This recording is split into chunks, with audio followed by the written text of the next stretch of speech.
I'm going to talk on the Tin Letters, as you know, pretty simple topic, or so it seemed when I first started out on this study. To give you an overview of, am I too loud?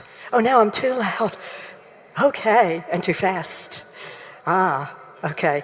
An overview of Oxford's letters. He wrote, we have extant 77 letters written by Edward de Vere. 28 of these letters are on the subject of his suit for the tin monopoly, which means that over a third of his surviving letters are these series that deal with this particular subject. 37 of his other letters have been studied by William Plummer Fowler. We'll be talking about that in a minute, which leaves 12 letters that have been looked at only by Alan Nelson, something that I hope in the future to remedy. Of the 10 letters, 13 of them are archived in the Cecil Papers in Hatfield House. 1 letter is in the British Museum in the Lansdowne collection. 6 letters are in the PRO, now the National Archives at Kew. And 8 letters are in the Huntington Library in California in the Ellesmere collection. The letters are in Oxford's handwriting. Most are signed. The CP and PRO letters are dated, but the Ellesmere letters are not. And this has been a little bit of a stumbling block for me here and there, because I've been trying to figure out exactly how they fit into the big picture. Unsurprisingly, most of the letters that are at Hatfield House in the National Archives were written to William Cecil, Lord Burleigh. 1 letter was written to Burleigh's secretary, Michael Hicks, 1 to Robert Cecil, and 1 to the Queen herself. In the Ellesmere letters, only 1 is addressed to my very good Lord. But it is agreed, after some people have studied this, that my very good Lord was Thomas Egerton, who later became Lord Ellesmere. However, in this series are 2 letters that are clearly meant for the Queen herself, and one of those letters is very, very interesting, so we'll be taking a little closer look at that. I've been asked, how did these letters get from England in the 16th century to the Huntington Library in the 20th century?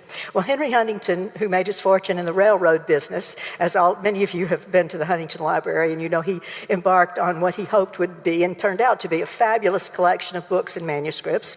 And in 1917, he purchased the Bridgewater House Library, pretty much lock, stock, and barrel. This collection had been begun by Thomas Egerton and added to by his descendants. Lord Thomas Egerton became Queen Elizabeth's Lord Keeper of the Great Seal. And that's one of the reasons, in 1596, so at that point forward, he had her ear. And that is really why I think Edward de Vere is addressing these letters to Lord Egerton, Lord Ellesmere. And later he was Lord Ellesmere. The collection contains more than 4,000 books and over 13,000 manuscripts. Among the books is a Chaucer and a Shakespeare First Folio.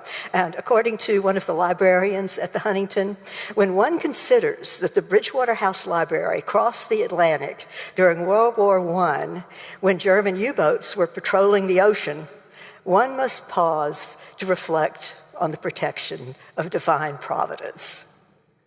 Because they would be without a Chaucer and a First Folio as well as these letters.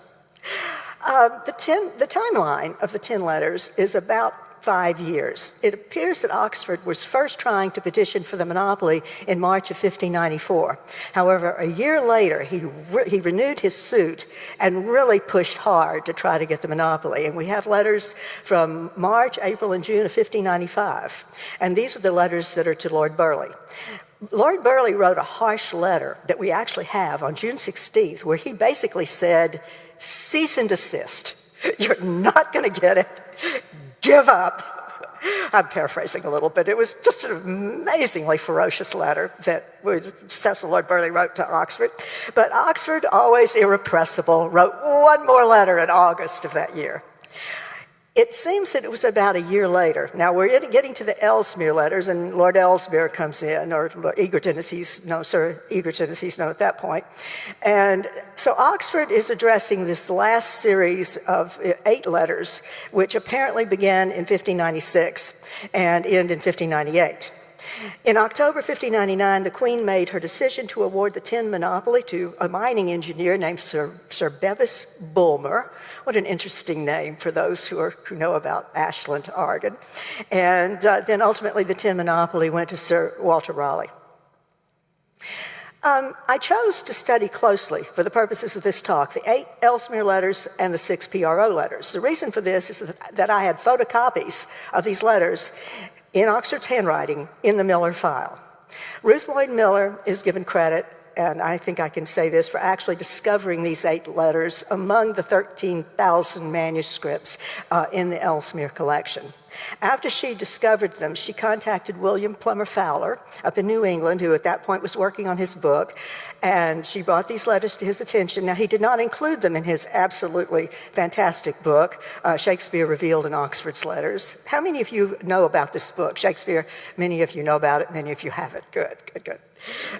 So it's the study of these letters aren't included in it, but he did work with Mom, and I guess those of you know who my mom was. They worked together to transcribe them. And I have the file where it's back and forth, where one or the other made corrections as they were going along.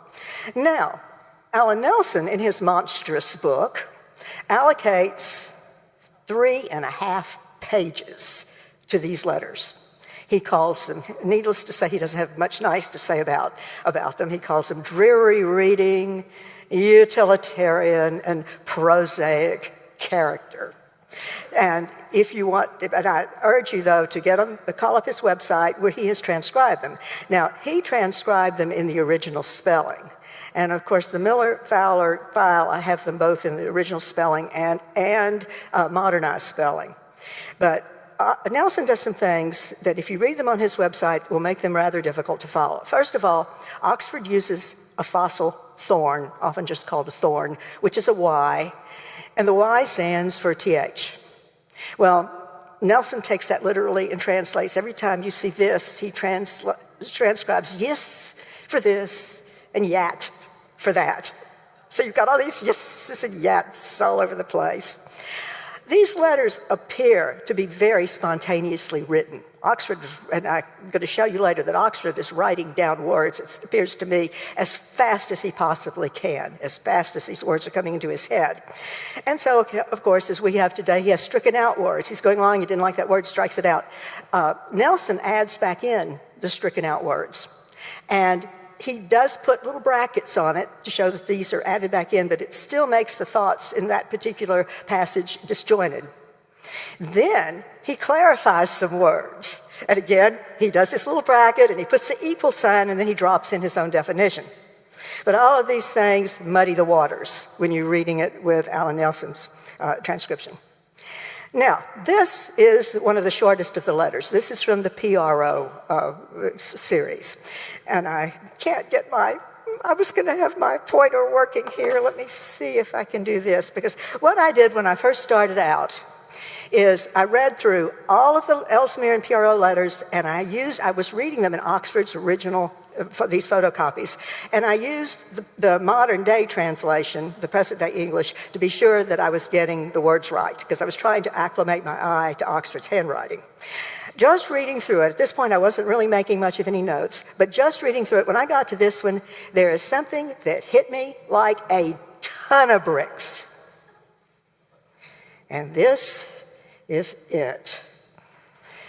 Oxford writes, "Yet, since I have engaged myself so far in Her Majesty's service to bring the truth to light, my goodness, it sprang into my mind. Time's glory," the wonderful quote from Lucrece, "time's glory is to calm contending kings, to unmask falsehood and bring truth to light."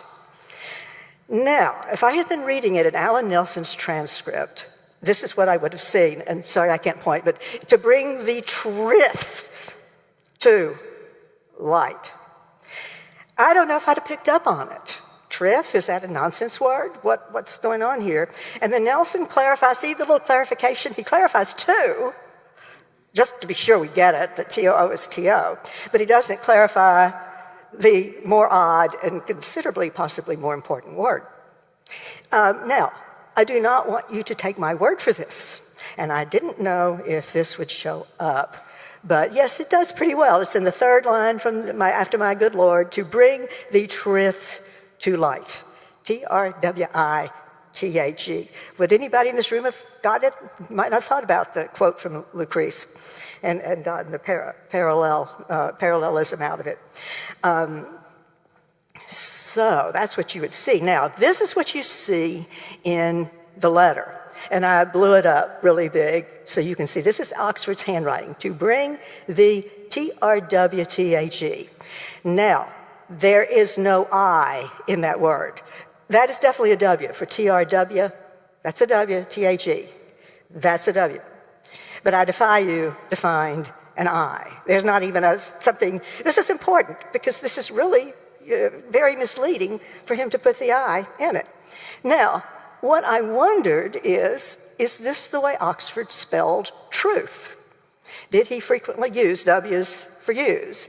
And the answer to that is yes, they're all over the place. Here's just one passage, and Roger Strittmatter knows that because he's looked at this for a long time, this handwriting. Thought, THOWGHT, I thought, my good Lord. He always spelled your, almost always, YOWRE, and he almost invariably spelled you. Instead of Y-O-U, he spells it Y-O-W, and these are all over the place. He used W's for U's. This is not an idiosyncrasy to Oxford. Once I became aware of this, I started looking in other letters and paying more attention, and none other than Sir Thomas Smith himself used W's for U's. So in one of his letters, we've got Y-O-W, and doubt, D-O-W-T-E, instead of D-O-U-W-T. And of course, Thomas Smith this is the Sir Thomas Smith that directed the boyhood education of Edward de Vere. Other notables, as I said, I started to notice a little bit, and other notables who use W's for U's are the Earl of Ormond, Dr. Richard Master, Sir Walter Mildmay, who was the Chancellor of the Elizabethan Exchequer, Dr. Thomas Wilson, who was the Secretary of State and the author of The Art of Rhetoric. So this is really not an uncommon idiosyncrasy as it might seem to us as we first look at it. Now, when I began this project about a year ago, I thought I would do what I assumed William Plummer Fowler did in his phenomenal book, where he basically got the Harvard Concordance and just went back and forth, looking up words in the letters and words in the concordance to compare them. But I noticed as I was going back through his book that he mostly focused on words that he thought were common words. And he'd have a word or a phrase in the letter, and then it would appear 28 times in Shakespeare's plays, and lots of times. And I decided, well, if it's lots of times in the plays, then it's maybe lots of time out and about in the general population. So I decided that I would focus on rare words. If it was rare, here's a word in a letter, here's a word in a play. And for my own working definition of a rare word, I decided that it would be a rare word if it was used, if it popped up less than 10 times in the Shakespeare canon. I had a game plan, too. That I would use the Harvard Concordance, which everybody in this room knows about. For those of you who aren't in academia, you may not know about the historical thesaurus of the Oxford English Dictionary. I learned about this at the Rice University Library, where I go to study, and the blue is a fantastic resource for words. What you can get out of this is when a word came into the English language and what it meant. And it is phenomenal for tracing word origins and how they shifted around and evolved through time. However, it does not give you who. For that, you can go back into the Oxford English Dictionary, but better than that, I think your best bet that I found is EBO, Early English Books Online. Now, the nice thing about EBO is you can get everything that has been published in books and from that time frame. That's great. But in this study, I'm comparing letters with literature.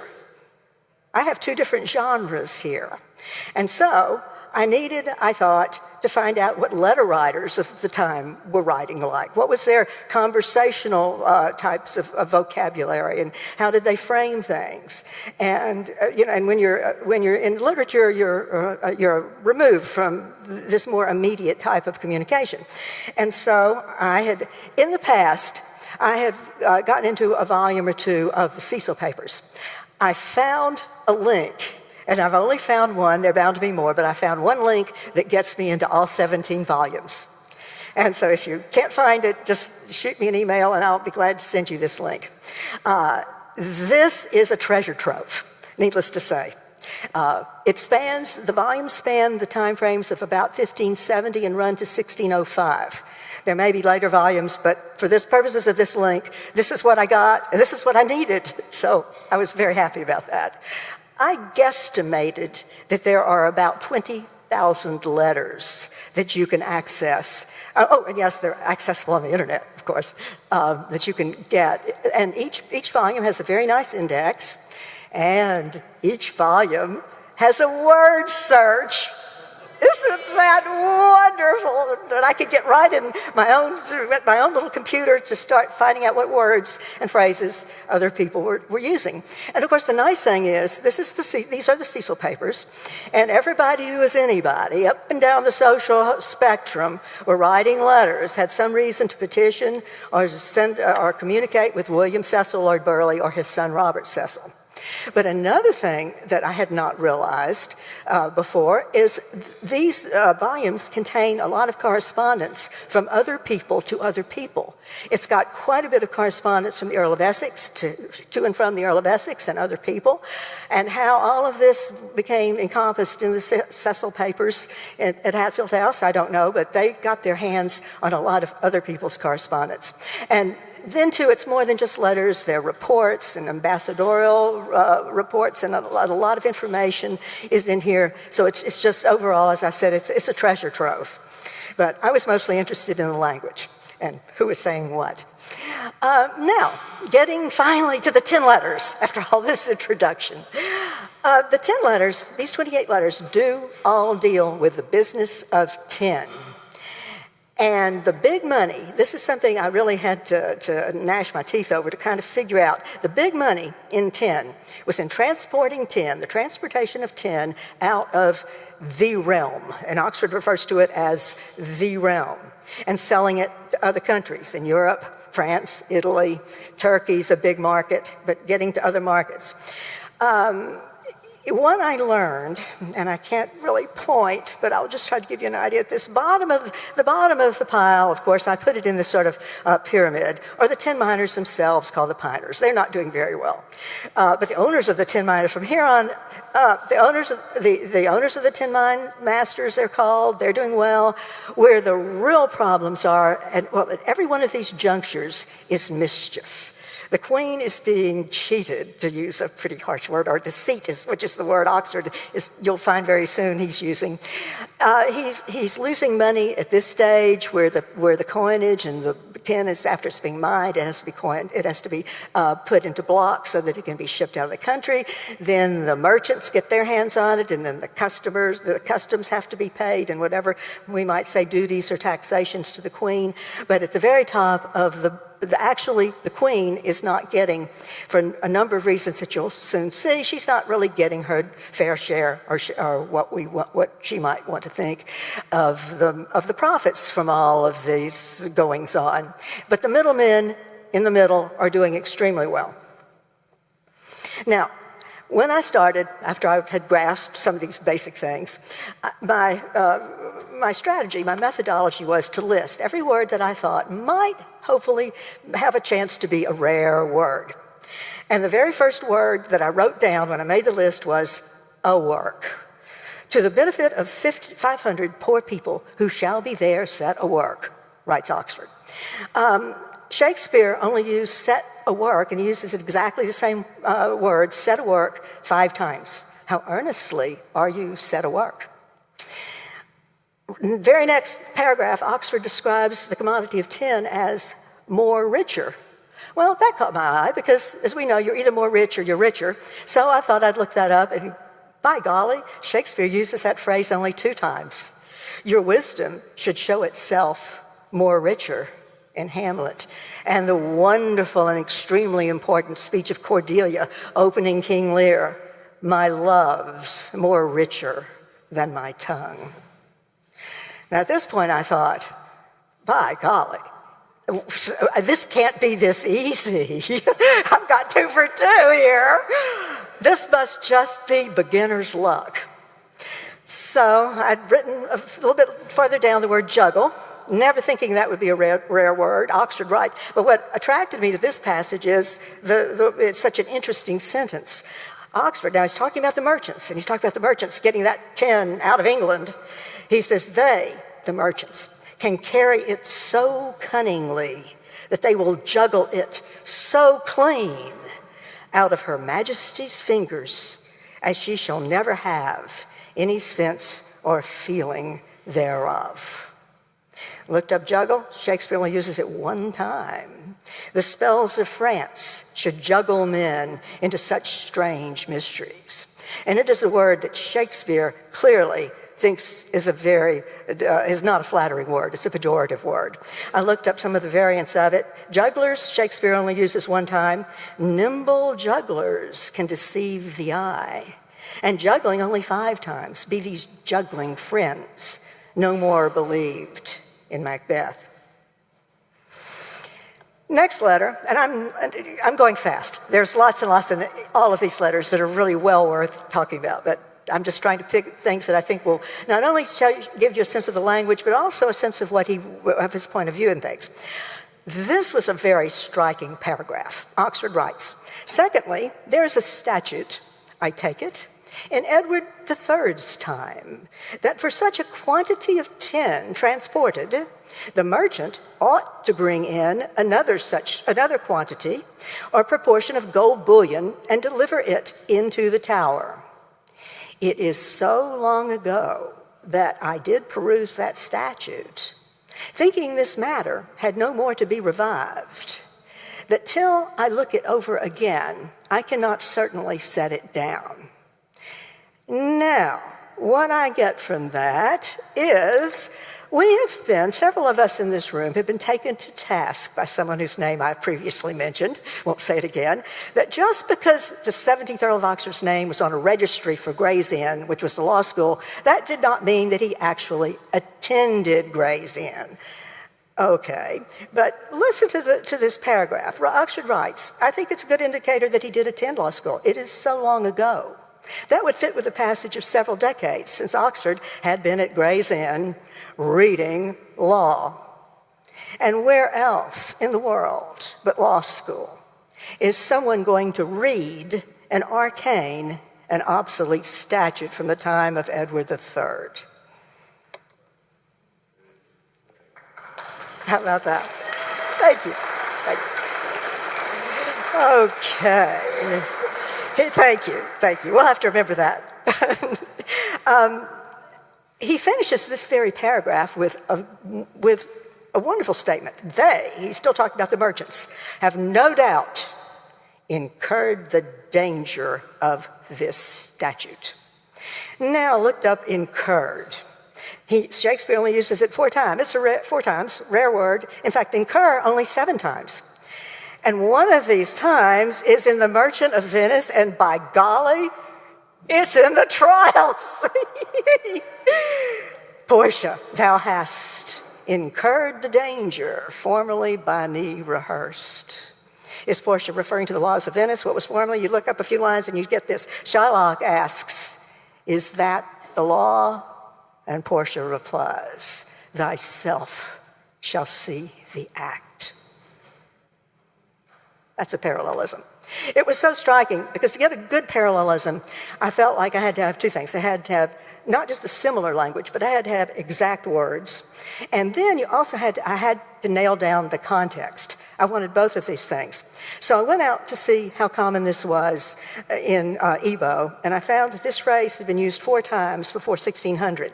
However, 3 of those times was in a religious context. In fact, it was incurred the danger of the Pope. which is not exactly quite the same context. Then I looked in the Cecil papers, and this was one of the ones I went through, all 17 of those volumes that I had showed you.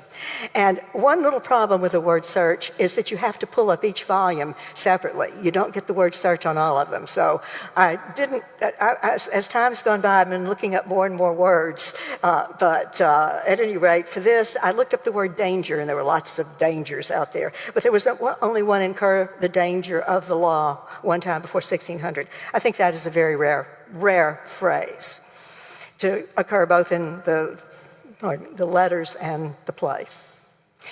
Now, later on in this very same letter is the word obscurement, which Oxford writes, small impositions which serve for an obscurement. According to the historical thesaurus, it means keeping from knowledge, and it came into the language in 1658, if that nice blue volumed book is correct. But here it is in one of Oxford's letters more than 60 years earlier. Now, Shakespeare does not pick up on the word obscurement.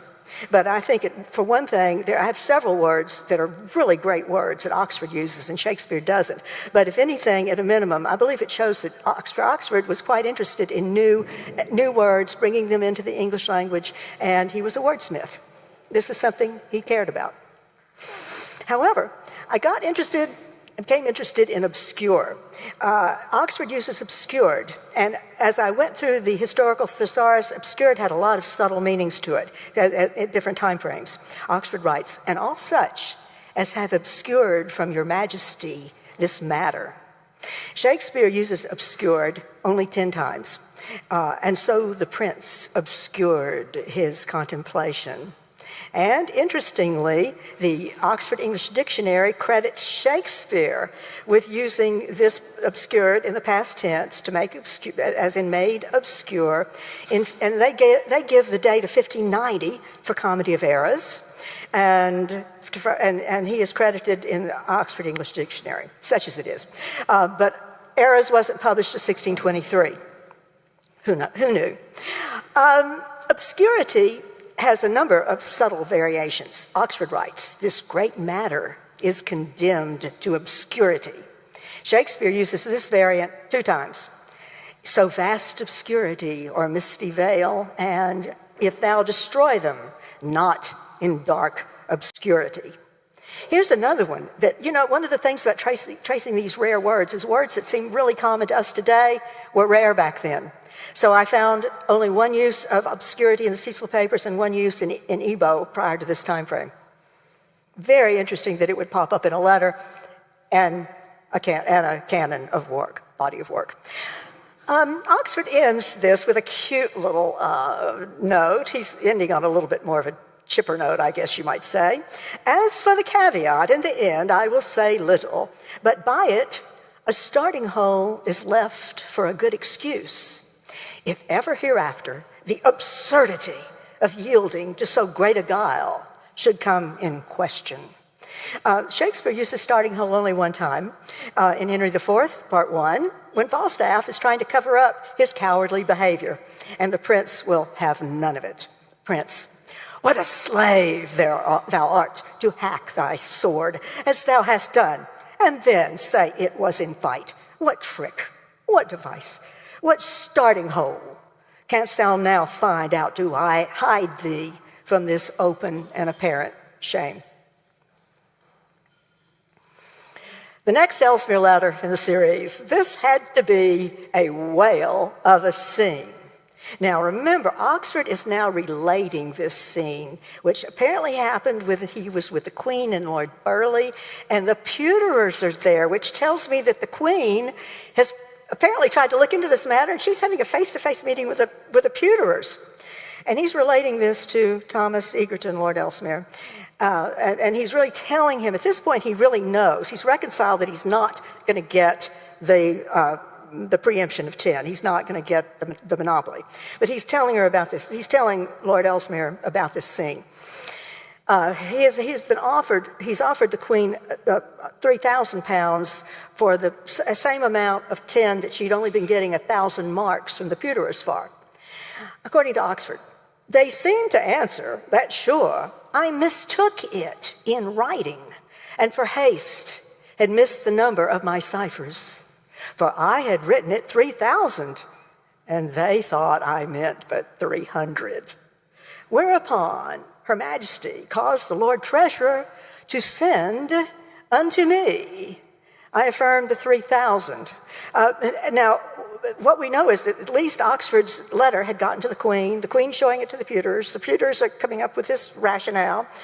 And it's not explained, but how in the world did Lord Burleigh send the Lord Treasurer, send to Oxford? Did he send a messenger from the court to Oxford's home in Hackney at this point in time? Who knows? But at any rate, I do believe that this made Oxford very, very angry with the Pewters, that they're trying to misinform and misinterpret what he's done. And so the rest of this letter, he is just thrashing away at the Pewters. He has apparently had information that he believes the Pewters are understating the weight of tin in order to invade, they're called impositions, we would call them taxes, that should be paid by them to Her Majesty. Oxford writes, the deceit lies where the tin is transported. And when the blocks, they have to be made into blocks of tin, are underrated. Then Oxford goes on, blocks ought to be 250 pounds apiece, but now they cast few, under 400 pounds apiece, and most at 5, 6, and 700 pounds. So all of this tin is leaving the country under the guise of being 250-pound blocks. He continues, and he's going to close out this letter with this. Now I thought, my good Lord, the case standing thus, that there was nothing so fit to be done as to acquaint your lordship with the whole cause, that you, being fully possessed therewith by the knowledge of Her Majesty's right in law, the examination of what number of tin is transported, may easily and perfectly discern what the weight or lightness of the matter imports. And this had me think of the Hamlet, the fine pate full of fine dust, where Shakespeare, whoever he is, uses words in different contexts. He spent this whole letter talking about the weight of the 10 blocks, and now he's speaking metaphorically as for the weight of the matter and the information that he is giving to Lord Ellesmere. He continues, the sudden cannot give me opportunity to gather up so many remembrances as is necessary to unfold a matter.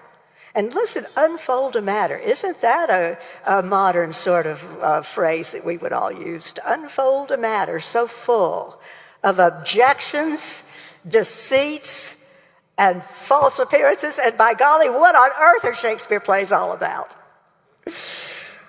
Another thing just to take a look at is the word sudden here, as in short notice, is another indicator that these letters are really written spur of the moment. And as you're going to see in the next letter that I'm going to show you, I think it's what's on next, yes it is that Oxford is just writing, he's dashing these things off as fast as he can. Now, this letter is Oxford's letter to the Queen. And to me, a letter from a courtier, someone in her court, it's a long letter. There's a lot of words here. That this letter in and of itself should be looked at very closely. This is a courtier speaking to his monarch. And it is archived, as best I could tell, under the words tin mining - Cornwall. We need to know a little bit more about this letter. Now, one of the things that I want to point out to you is you can see when he starts at the top, and this is true in a lot of his letters, the words are widely spaced. He has words between lots of, even the handwriting's very neat and beautifully set out, and there's space between the words and space between the lines. And then as he goes down the page, it starts to get more compressed and more cramped, and usually by the time he's getting to the bottom of the pages, he starts on the second page, very spacious, and then he's cramming in the words to get as many on the page as he possibly can. As he's thinking more and more, I've got to say this. You could just see him thinking as he's writing these letters. The third page, especially, he starts nice and more spaced at the top, and then it gets more crammed at the bottom. And finally, mercifully, I suppose comes to an end at the fourth page. What I want to call to your attention about this is actually the tone. A few little details. How are we doing time? Oh, we're doing pretty good, but we'll have to we'll close this. Fine. Thank you, John. Okay, I'm nearly there. The tone. Oxford is strong in his assertions that are in this letter, and sometimes he is really overbearing. I wrote almost overbearing, but sometimes he really is, and he is not speaking to her in a manner that is the least obsequious, quite surprisingly, and now I'll show you what I mean by that. Here he is writing. In granting to them, and remember, I think he's still mad at the pewterers for trying to cheat him and trying to cheat the queen, whatever. In granting to them that they shall have the authority of setting the prices, and that none should buy before them without their leave, in this you grant away for that commodity your preemption, which by prerogative, and of course he knows that the Tudor monarchs love their prerogative, which by prerogative without contradiction is your own. Whereby hereafter, when your majesty may be certainly informed how great a commodity you may make it unto you, then it will be too late, having barred and excluded yourself by this your grant to the pewterers to make any profit thereof. And then it's almost as if he catches himself, if so you should be disposed. And then another place, to the intent when you see it plainly proved and set down, that it cannot be contradicted. Then your majesty may proceed according to your pleasure. It's as if he tries to soften it a little bit. A few more things here. In this letter, now when I was first starting out, I thought if I found 3 rare words in a single letter that I would be doing really very well. And of course I'm finding dozens all over the place in all of the letters. But in this particular letter, I find 3 rare words in a single sentence. And as for the detriment, and he capitalizes detriment. He capitalizes important words that are important to him with concepts that are important to him. And as for the detriment, which it importeth to your majesty, it concerns your whole profit, which is to redound unto you by this commodity. Shakespeare uses detriment 1 time, brought by deep surmise of others' detriment. Shakespeare used importeth 2 times. You'd think importeth, but importeth 2 times would be used more, but that's it. It importeth none here. And what else more serious importeth thee to know? And he uses redound one time and even picks up the whole phrase, says all things should redound unto your good. We're almost, I guess we need to, I have a few more things, but I think we can, I just wanted to run this one thing by you, and then we're going to call an end to it. In one of the sonnets, and it had already been mentioned, Shakespeare writes, so all my best is dressing old words new. And as I tracked so many words through that historical thesaurus that I showed you, it is amazing how up to date both Oxford and Shakespeare, Oxford in his letters, Shakespeare in the canon, are using the most recent word usage. The word itself may be old, but its most recent evolution is what they both pick up on. And here's just an example. Oxford points out the plight of the tin miners. They pretend it should nourish 3,000 poor people. I went to the word nourish, and Shakespeare, that show contain and nourish all the world. The word nourish was an old word, and it meant a lot of other things, but by 1560 it took on a broader context of maintenance, supplying the general needs and wants of people, which I believe is what Oxford and Shakespeare are using here.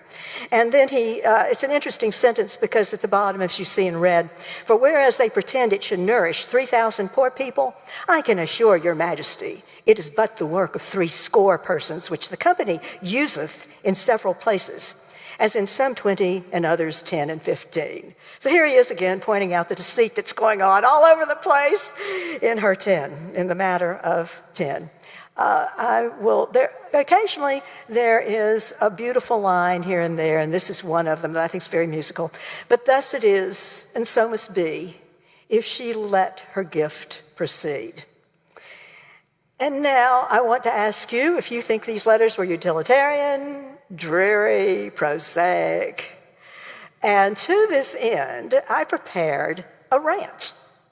And calling it the Tin Rant. I used the words and phrases and passages from the letters and put them together and sent them to Michael Delahoyd, because I've heard, for those of you who've heard his Shakespeare rant, you know he does a mean rant. And he has graciously agreed to give us the Tin Rant. Graciously? Graciously.